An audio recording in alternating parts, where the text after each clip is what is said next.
no és una impugnació a la feina feta. El sistema de protecció a la infància a Catalunya funciona, però és ben conegut que aquest sistema arrossega deficiències estructurals. I ha detallat aquestes deficiències: manca de planificació estratègica, manca de coordinació amb els centres o que el sistema no s'ha redimensionat com tocava.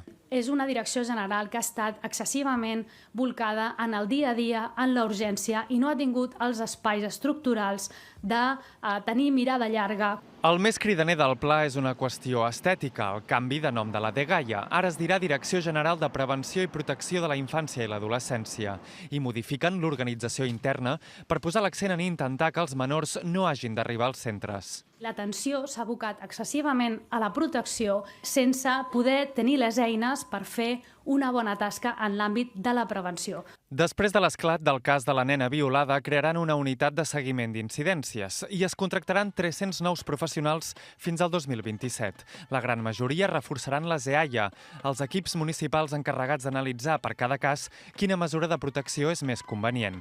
S'ha compromès, encara sense xifres, a millorar les condicions dels educadors. D'entrada, rebem de bon grat la proposta d'aquesta refundació, però hem d'acabar de veure això amb què es concreta, quan es concreta, de quina manera. Es milloraran les ràtios a les professionals que hi ha a les entitats, quan els hi pujarà el salari.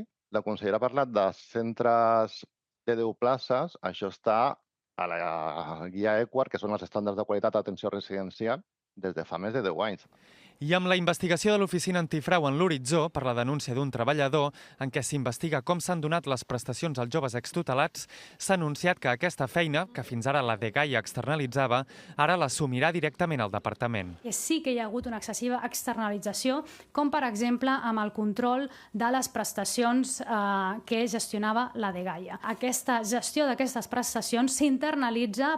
En la roda de premsa s'ha aprofitat per fer una crida a tenir més famílies acollidores perquè els centres siguin l'últim recurs.